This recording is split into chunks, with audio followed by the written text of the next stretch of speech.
From behind prison walls, Ghislaine Maxwell appeared via video feed before lawmakers for a deposition today. A victim statement from the family of the late Virginia Giuffre was introduced into the record. The message to Maxwell reads in part, "We will not let what you did be minimized, softened, or rewritten. Ghislaine, you deserve to spend the rest of your life in a jail cell, trapped in a cage forever, just like you trapped your victims."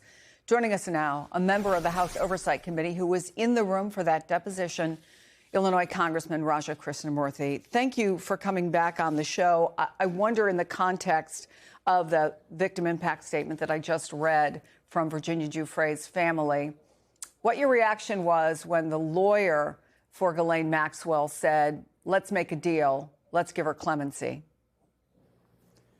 I thought that was disgraceful. It was appalling. I've actually introduced a resolution that calls for zero clemency, zero leniency whatsoever, and certainly not a pardon, because she's a monster. Just to kind of level set for your viewers who probably already know this, there were 1,000+ victims of this child sex trafficking ring that Ghislaine Maxwell and Jeffrey Epstein perpetrated. And those then girls are now middle-aged women, and they haven't received any justice whatsoever over 20 years. And so I think that is what stiffened the resolve on both sides of the aisle to basically get justice for these women and also prevent this from ever happening again by bringing the perpetrators to justice. And that was what I was hoping to get at in this deposition before she kept invoking her Fifth Amendment rights. Well, tell us a little bit about that and tell us about what it was like to be in that room, about her demeanor. It was surreal. I think that, first of all, it didn't look like a prison where she was testifying from. It looked like a dining room or something. It didn't look like, she was in some kind of detainment facility, quite frankly. The other thing I would just say is, I had a bunch of questions that were prepared for her. I wanted to know who else was involved in this conspiracy, what other men were part of this pattern of abuse of girls. I also wanted to know what private institutions knowingly participated in this scheme. And then I also wanted to know what public institutions or prosecutors may have knowingly looked the other way. But unfortunately, she kept invoking her Fifth Amendment rights. Of course, she has that right, but it also points to the fact that there are additional facts that she feels might implicate her in additional crimes, and that's what compels her to take this Fifth Amendment right. I just a short time ago, about a half an hour ago, Congressman, talked to Marina Lacerda. She is a survivor of Jeffrey Epstein, and she said that what Congress is doing right now is a show, that Ghislaine Maxwell is not to be trusted. She's never going to answer questions. They have complained previously, or said previously, quite outright, that in their experience, what she said to Todd Blanche during his questioning of her was filled with outright lies. And they say the same is going to happen on Wednesday with Pam Bondi. They say we need Congress to take definitive action. Do you hear that when they say that for them, a lot of them, this is more about making a point than taking real action?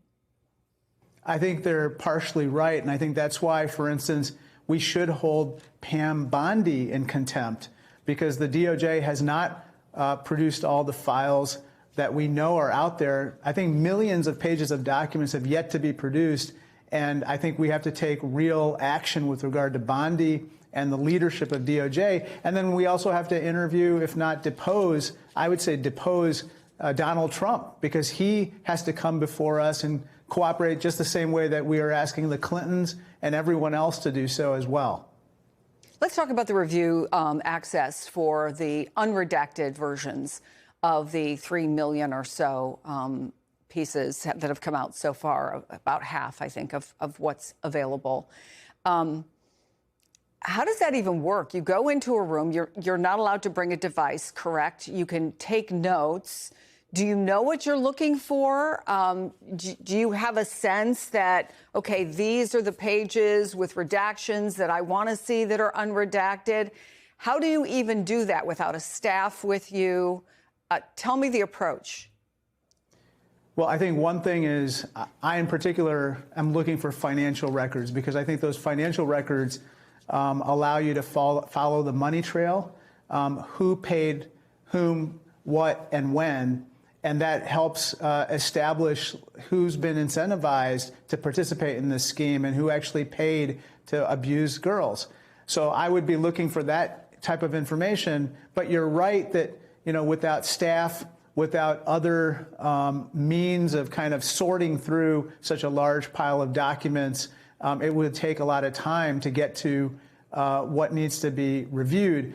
I would just finally say that I personally think there's a lot that's been redacted that has nothing to do with protecting victim identities. In fact, we see the opposite. In many cases, there's a lot of unredacted information that gives away victim identities. And I often am wondering whether that's intentional somehow, to kind of, it's almost like a brushback pitch to victims to stop clamoring for more information. And that's wrong.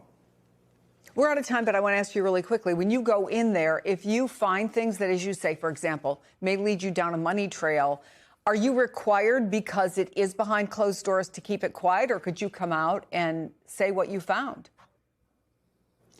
I think it's going to depend on what the reason for the redaction is. But in my particular case, I believe there has to be maximum transparency. That is the whole spirit behind the law at this point. And given that these women haven't received any justice whatsoever, I believe there continues to be a cover-up right now at the highest levels of government. Congressman Raja Krishnamoorthy, thank you for your time, sir. Much appreciated.